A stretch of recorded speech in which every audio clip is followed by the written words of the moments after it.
Señoras, señores, amigos e amigas, moi boa noite, saúdos desde Ribadumia, os estudios centrais de Canal Rías Baixas. Empezamos unha nova edición do programa Falemos e hoxe estaremos e analizaremos digamos que a situación, o porqué, a documentación e que nos leva e que leva a algunhas das asociacións e investigadores a manter que Cristóbal Colón ten a súa orixe en Pontevedra, non só en Galicia, sino en Pontevedra. Estaremos co presidente da Asociación Cultural Celso García de la Riega, Guillermo García, e co investigador Juan Carlos Blanco sobre Colón. Ademais, o ano que ven, no mes de maio, habrá un foro internacional en Pontevedra e nos veñen a contar tamén cales son os poñentes e cal será un pouquiño a temática que se vai a debatir neste foro. Estará connosco tamén para analizar digamos que a xestión política no Concello de Caldas de Reis e ademais tamén a variante e os problemas que está traendo a proposta de variante do Ministerio de Fomento para o Concello de Caldas, que tamén afecta a veciños de Portas. Estaremos e hoxe analizaremos co portavoz do Partido Popular neste Concello, Fernando Pérez. E abrimos este turno de análisis de profundidade dun dos sectores importantísimos para Galicia e principalmente na costa, vale? A Ría de Arousa é a máis productiva. Estamos a falar do Mexillón de Galicia e o facemos co secretario xeral deste Consello Regulador Mexillón de Galicia, que é Joaquín Garrido. Moi boa noite, benvido, como estamos? Boa noite, Antonio, gracias por a invitación. Como está a situación, principalmente estos días que estamos... Pechados. Que estamos pechados. Por resumen, pechados. Pero eso non é estar na casa a esperar, non? Non. Hai que traballar igual, o que pasa é que non se pode extraer e comercializar. Correcto. A situación é que dende hai xa uns días estamos a ter unhas medicións de toxina, vamos a simplificalo así, moi elevadas, e eso estáse a transformar en un volumen de bateas pechadas por esta marea, pois que está rondando aproximadamente o 91% a día de hoxe.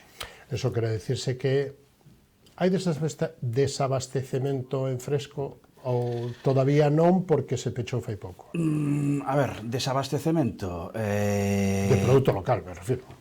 Si hai, dende o punto de vista de que tes en estes momentos únicamente o 10% das bateas que están instaladas en Galicia que podan sacar produto ao mercado. Podería haber algún produto en elaborados, etcétera, etcétera? Seguro. Que pasa? Que o fresco neste momento, con esta situación, está completamente imposibilitado. Falamos do sector, o sector do Mexillón de Galicia, sí. Bueno, pois é un sector importantísimo, 3.573 bateas. Fáganos unha foto para a audiencia, o sector o conoce ben, pero o resto de audiencia posiblemente conveña refrescarlle.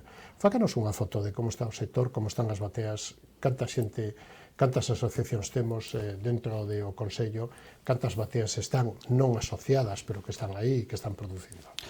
A ver, o resumo máis xeral pode ser que o Consello Regulador neste intre conta con 2.100 asociados dentro do sector productor, desas 3.400 e pico, 3.500 bateas, 2.100 pertencen ao Consello Regulador, e ao mesmo tempo contamos con aproximadamente 55, 57, é un rexistro que ten vida, é dicir, unhas veces entran empresas, outras veces salen empresas, quero dicir que entre 55 e 60 empresas dadas de alta que poden comercializar produto certificado.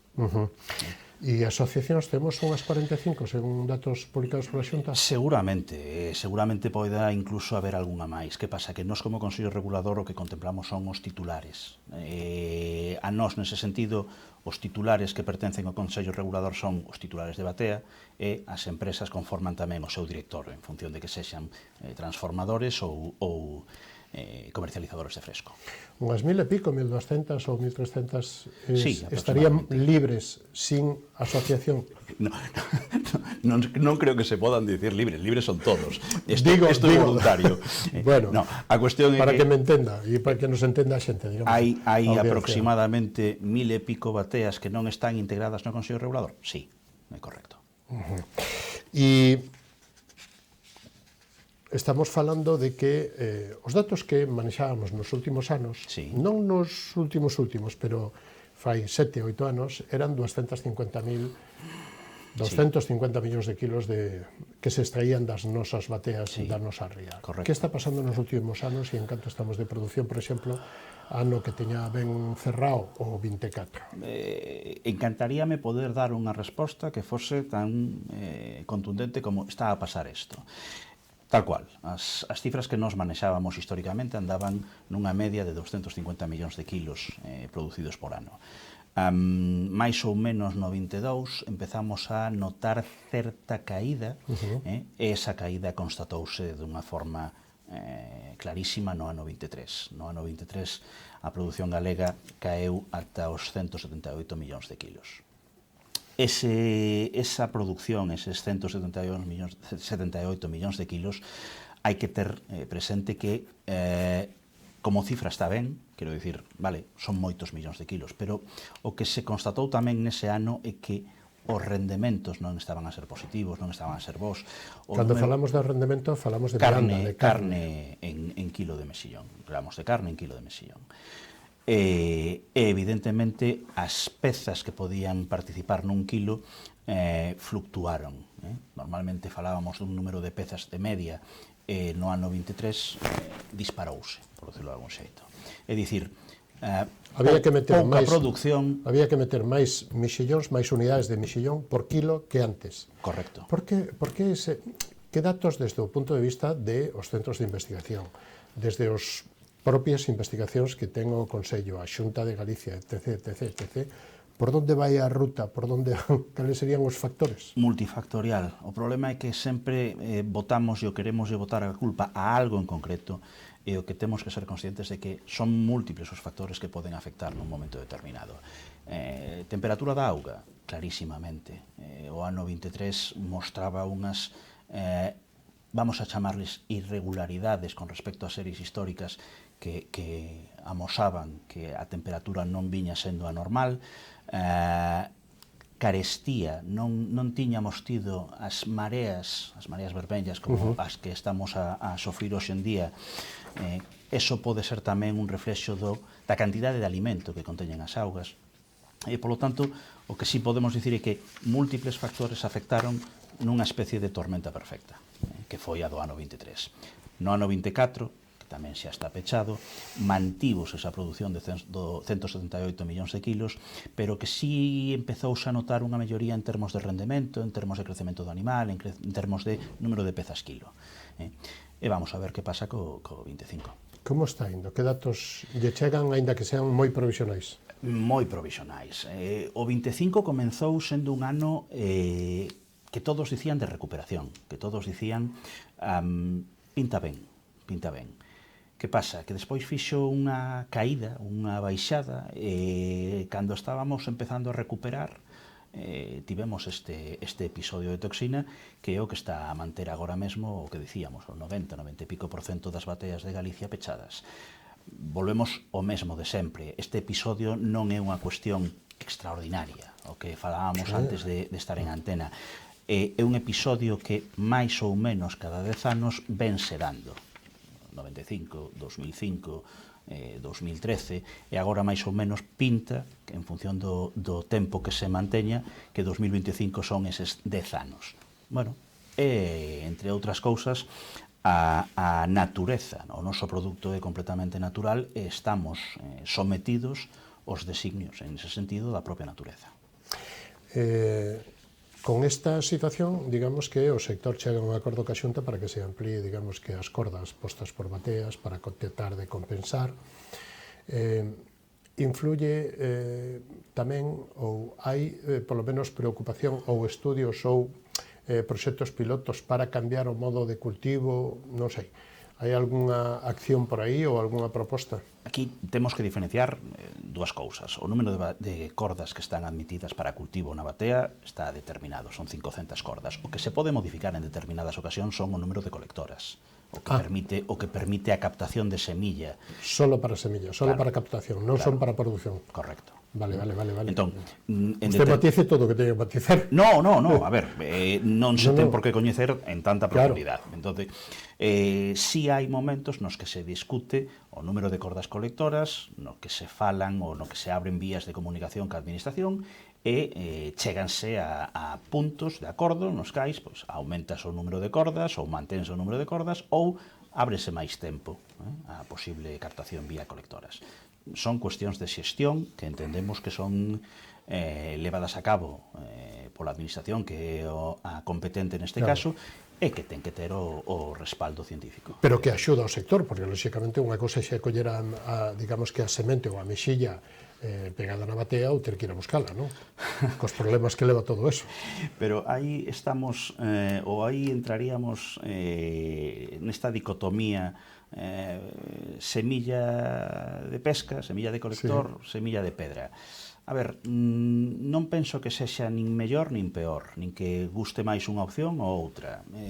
Veñen, por decirlo de algún xeito, en distintos momentos do ano, permiten manter unha ciclicidade na produción e, polo tanto, os dous recursos son interesantes para o sector produtor. Bueno, teño que preguntarlle por unha noticia que se publicaba este luns. Este luns? Sí, este luns ou o día 16, se foi o domingo. O domingo, que publicaba o Faro de Vigo e firmada polo seu novo delegado, Manuel Méndez, sobre digamos que a contrariedade ou a polémica que pode haber sobre a DOP. Me gustaría que faláramos tamén de a DOP, desta noticia, se é realmente, ou vostede ten esa información que Manuel Méndez publicaba de que Omega resta a legitimidade á DOP de Emisión de Galicia por diferencias de intereses, etc. E abordamos tamén a DOP, o porcentaxe que hai, que se comercializa baixo esta DOP, a importancia que ten, todo o que queira contar por aquí, señor Garrido.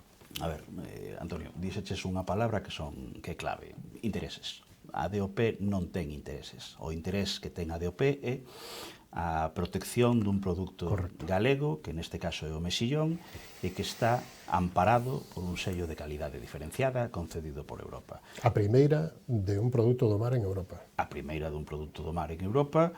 Hai 18 anos, non? 18, sí. Estamos falando do 2002. Correcto. E, polo tanto, nós non entramos a intereses. A noticia, sí, evidentemente, somos coñecedores da mesma.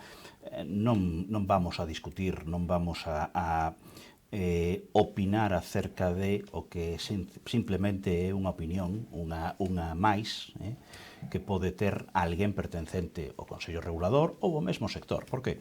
Porque creo que non é propio. O Consello Regulador é unha entidade acreditada. Isto ten un significado. ENAC, que é a entidade de acreditación certificadora, monitoriza, revisa, audita todos os nosos procedementos, é dicir, as cuestións relativas a conflicto de interese cáense por sí solas, non hai máis volta. As cuestións relativas a se o Consello Regulador defende en Europa intereses, o Consello Regulador é membro fundador da EMPA, a entidade de produtores de moluscos a nivel europeo, dende hai 20 moitos anos, 24, 25 anos. Que quere dicir iso? Quere dicir que o Consello Regulador leva un cuarto de siglo defendendo os dereitos dos produtores de moluscos a través desta entidade da que somos socios fundadores a nivel europeo. O bo que ten o Consello Regulador e que a xente ten a súa capacidade de expresar a opinión correspondente no momento que toca, que son as eleccións, no momento que toca se és membro do pleno nas sesións do mesmo ou directamente dirixíndose ao Consello para que poidamos correxir, mellorar cuestións que podan estar no día a día. Non hai ningunha preocupación por as cuestións plantexadas porque entendemos que son desafortunadamente malos entendidos. Fálenos dos datos de mexillón certificado. Ano 24, os datos que teña, ano 23, 24, 25 do que leve... Viñamos máis ou menos dun total de certificación de en torno a 26, 27 millóns de kilos no ano 2023, no 24 afundiuse, repito, foi un ano tremendo, ata case que 11 millóns de kilos, e no 2024 repuntamos até os 18 e un pouco millóns de kilos. 18.700, decía a Xunta, máis ou menos. Eso estabas falando de un 10% da produción máis ou menos. Sí, pero o problema é que por que falamos dun 10% da produción? Quero dicir, somos un sello de calidade diferenciada. Somos voluntario o feito de certificar. Eu non podo, como Consello Regulador, enténdase, obrigar a ninguén a certificar o seu produto. Aparte, ten que cumprir os requerimentos para poder ser certificado. Consecuencia, tendo presente esta premisa, o Consello Regulador certifica todo aquelo que os produtores e as empresas integradas no Consello Regulador queren certificar. Non hai máis. O digo porque dende o punto de vista que lle quería plantexar é que o que se loitou por ter unha DOP no mar que, digamos que é un distintivo de marchamo de calidad totalmente diferenciada, de aí ven a denominación de orixe protexida, igual que temos no mundo dos viños, e temos aquí o viño da DO Rías Baixas, e iso, digamos, que é o que nos diferencian nos mercados exteriores. Non sei como isto afecta ou pode afectar de aquí a non sei cantos anos, a medio ou largo plazo, que o mexillón de Galicia, si leva DOP, compite nos mercados diferenciados con respecto ao resto dos produtores, dos países produtores, e se non o leva, pois ao mellor non pode competir aí. Entón, aí era donde a importancia de que un se aposte ou non se aposte, así como entendemos os de terra que o viño que tenga garantía é o que vai dentro da DOP, dentro do Consello Regulador e certificado, e non o que se vende por fora, digamos que a granel ou viño de mesa. A ver, temos que retrotraernos a que... Ahora, son dous produtos totalmente distintos. Completamente, completamente. Pero voltamos ao orixe. Que é un sello de calidade diferenciada? Un sello de calidade diferenciada, unha DO, unha IG, o que ven sendo é unha ferramenta que Europa nun momento determinado pon a disposición daqueles que compiten nos mercados que son asimétricos, que son globalizados. Por qué? Porque competir nun mercado globalizado implica que ti, como productor europeo, tes que cumplir cunha serie de regulacións, taxas, etc., que o productor do país X non ten por que cumplir con eles. Entón, un produto semellante ao noso vai estar entrando en competencia co noso producido en Galicia nunhas condicións completamente diferentes. Entón, Europa o que dixo foi identifica o produto feito aquí, identifica o produto que ten unha tradición, ao mesmo tempo buscaron fixar población en zonas objetivo 1, etc., pero facilita esa ferramenta para que os produtores podan defenderse de produtos externos. A competencia é cruda, a competencia é tremenda, é máis que vai a ser. Esta é unha realidade. Correcto. Entón, eu son dos que penso que tes que aproveitar calqueira ferramenta que che permita nun momento determinado facer ver a aquel que ten que traballar para dispor de diñeiro que quera gastalo e que quera gastalo no teu produto. Por qué? Porque se ti non usas se non empregas esas ferramentas, esa persoa pode ser reclamada, pode chamar a atención calqueira outra cousa que non é un produto verdadeiramente, como no noso caso, mexillón de Galicia. Entón, que ofrece o Consello Regulador? A garantía ao consumidor final. Por qué? Porque o consumidor final que quera exercer esa decisión de compra dunha forma consciente, real, que quera dicir, pois mira, estes cartos que me custan tanto gañarmos, os quero dedicar a este mexillón. Por qué? Porque galego, porque me interesa, porque me gusta, porque é un elemento diferencial. Sabe que se quere buscar realmente eso, o que ten que buscar é o selo do Consello Regulador. Non hai máis, é unha capa de seguridade para o consumidor final. Claro, eu así o entendo. Estamos de acordo? Eu así o entendo, e entón, por eso que chama a atención que se certifique tan pouco porcentaxe da produción. O que pasa é que se vende todo, porque a produción toda a produción se vende, e se houbera máis se vendía máis, non? Seguramente. Aí os datos son moi tercos. Europa é un importador neto de produto de mexillón. Entón, esa é a realidade. Se puidéramos ser capaces de producir máis, poderíamos vender máis? Sí, dende logo. Aparentemente sí. Sí, porque está entrando no mercado europeo, están entrando, xa que estamos no mundo dos mercados. Sí, pero ten en conta unha cousa, véndese máis, sí, correcto. Agora, é positivo que a competencia fágase nos termos en que se está a facer. Que quero dicir? Galicia ten unhas características, a produción de mexillón de Galicia ten unhas características que permiten claramente unha diferenciación do produto. Vale? O que non podemos é rebaixar as nosas características, as nosas fortalezas. Por qué? Porque se nos pasamos a competir a céntimo, entón a batalla xa está perdida. Entonces, ¿qué debería, ou digamos que debería de facer a Unión Europea, porque isto xa non é só Galicia ou xa non é só España, para que esa competencia fora leal, no sentido de aranceles ou no sentido da importación de outros países que non teñen nin os nosos controles, nin a nosa calidade, nin as nosas certificacións? Antonio, primeiro me preguntaches que é o que está a acontecer, cal e tal, e agora que debería facer a Unión Europea.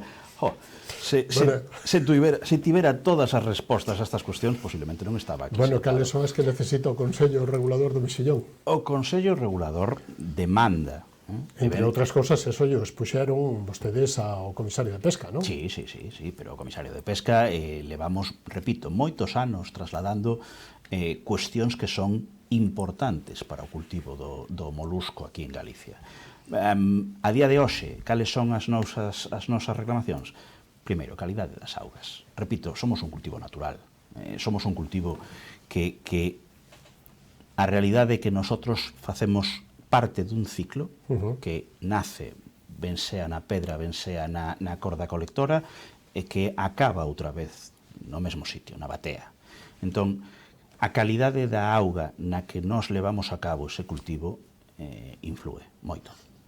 Moito. Entón, Europa debe de ser consciente desto. Europa ten que traballar na armonización de normas e na aplicación das mesmas nos Estados membros. Eso levaría, permítame que fagamos un paréntesis, levaría a garantizar, digamos, e de aí feito, bueno, de feito hai unha normativa que obliga o saneamento das rías. Por exemplo.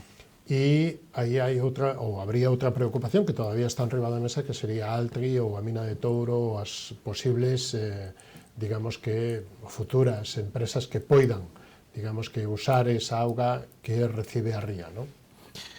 Sí, pero en definitiva circunscríbese a mesma cuestión, calidade da auga. Eu o que teño como Consello Regulador é a preocupación sempre enriba da mesa de como é a calidade das augas onde nós estamos a cultivar o mexillón que vós, como consumidores finais, levades á boca. Non é máis. Outra reclamación que lle facemos a Europa, o recoñecemento, por decirlo de algún xeito, do que vense dado en chamar servicios ecosistémicos positivos. Por qué? Porque moitas veces foi infravalorado. Agora mesmo todo o mundo xa ten a boca completamente chea de falar de pegada de carbono, etc. Ben, pois o noso cultivo secuestra carbono. O noso cultivo detrae CO2 do ambiente e estamos axudando a diminuir dun xeito cuantificable precisamente eso, o calentamento global, o dióxido de carbono na atmósfera, etc. Eso ten que ter un retorno para a xente que cultiva ese mexillón. E que outras cousas serían superimportantes? Saco a lista dos Reis Magos. Son os desafíos que ten o sector a corto, non? Ou a medio? Son desafíos que están enriba da mesa e que teñen que ser tidos en conta. Que outras cousas? Sinceramente, non teño... Afectalle e lles preocupa, digamos que as innovacións en novos produtos ou en novos produtos para das industrias procesadoras, porque de momento só vai a conserva prácticamente e algo en atmósfera protectora, pero... A ver, eu penso que toda a innovación é boa, quero dicir... A industria debera de buscar novas líneas de utilización e de consumo e quedaría valor añadido aquí, non? Engadido. Seguro, pero eso xa non é unha cuestión que como Consello Regulador nos poidamos afondar moitísimo. A min encantaríame que mañán dixérannos, non, mira, pois o que estamos habituados a día de hoxe é a lata de conservas ou a bandexa en atmosfera protectora ou a malla, que é o típico que podemos ter na cabeza cando falamos de mexillón de Galicia. Se me dis, no, é que nun país determinado o consumo está marcado porque sexa un estoxo transparente, que poida haber o produto dentro e que sexa unha unidade, etc., e que pode se vender a un precio, pois sería sorprendente. Pero xa non nos corresponde a nós como Consello Regulador el facilitar ese tipo de cuestións. Eso ten que vir dos que son realmente os importantes, neste caso, que son tamén os que comercializan o produto. Claro, e as comercializadoras tamén, de feito, os precios tamén nos marcan. Se está tendendo a oligopolios porque os grandes son moi grandes e van comendo aos pequenos? Como Consello Regulador non entramos en cuestións de precio. É tan sinxelo como eso. Non, a ver, non é unha cuestión na que perdamos o tempo porque, repito, como Consello Regulador a nos interesanos o produto, a calidade do mesmo, o cultivo do mesmo, a comercialización do mesmo. Quen marcan os precios? Os produtores, que son os que venden, e as empresas que compran. E os intermediarios. E o modelo de organización leva toda a vida, digamos, que do mesmo en evolución. En evolución. Bueno. En evolución. O modelo de organización leva toda a vida en evolución. Ese é o resumo que podemos facer a día de hoxe. Faría falta máis atomización, menos asociacións máis grandes, máis fuertes? Nunca. Eu penso que a atomización nunca é positiva. Eu son un convencido de que as entidades asociativas son boas para moitísimas cuestións. Que pasa? Que, como dicía no primeiro momento, está en evolución. Coñecíamos un sector con entidades integradas por 2.000 bateas, eso xa non existe. Coñecíamos un sector con 4, por decirlo de algún xeito, actores, eso xa non existe. Entonces, temos que ser conscientes de que o mercado, o propio sector é cambiante, en evolución. Señor Garrido, o tempo aquí corre máis que do que debía. Chegamos, consumimos todo este traxecto que tiñamos por diante, pero ten a última intervención para dicir o que vostede queira, ou que eu non lle preguntei, ou que lle gustaría deixar aquí de mensaxe deste paso por esta edición hoxe de Falemos. Que lle gustaría decir, ou consello para consumidores ou para produtores? Sinceramente, creo que do que falamos é un reflexo do que ven sendo o traballo de Consello Regulador. Ao consumidor nós transmitimoslle sempre a mesma mensaxe. Queres ter garantía? Entón, isto é o que tens que marcar. Aquel produto, aquel mexillón cultivado en Galicia que vaya referenciado, que vaya co selo do Consello Regulador. Por que? É a máxima garantía.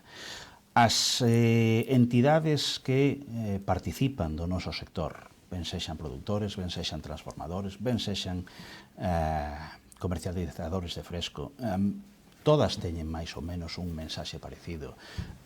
Temos que tratar de pensar dunha forma máis colectiva se queremos ser capaces de defendernos do que é un mercado agresivo, un mercado que se non tes as ferramentas, dicíamos antes, que se non tes a predisposición, pode provocar grandes estragos. Creo que é un mensaxe moi sinxelo e que todo o mundo é capaz de entendelo dende o minuto cero. Que se cumpla. Ogallá. Que se cumpla, que será bo por sector e bo para Galicia. Seguro. Joaquín Garrido, foi un placer contar con vostede nesta edición de Falemos e que, hasta unha vindeira ocasión que se vayan as biotoxinas e o fitoplancton neste anticiclón que ven por aí. O Nordés está... Por eso, que entre, que a leve para dentro, non? Que a leve para fora. Para fora. Digo, para dentro do océano, para fora da ría. Un placer, hasta unha vindeira ocasión, moitísimas gracias e moi boa noite. O placer foi meu, Antonio, moitas gracias. Nos vamos á publicidade da man dos copatrocinadores. Volvemos e recibimos a Fernando Pérez para analizar a xestión política do Concello de Caldas, pero tamén das últimas novedades e, digamos que sobre a convocatoria de manifestación que hai convocada polas plataformas contra a variante neste Concello de Caldas e Portas, que será nos vindeiros días. Así que non o perdan, dentro de instantillos estamos de novo con todos vostedes.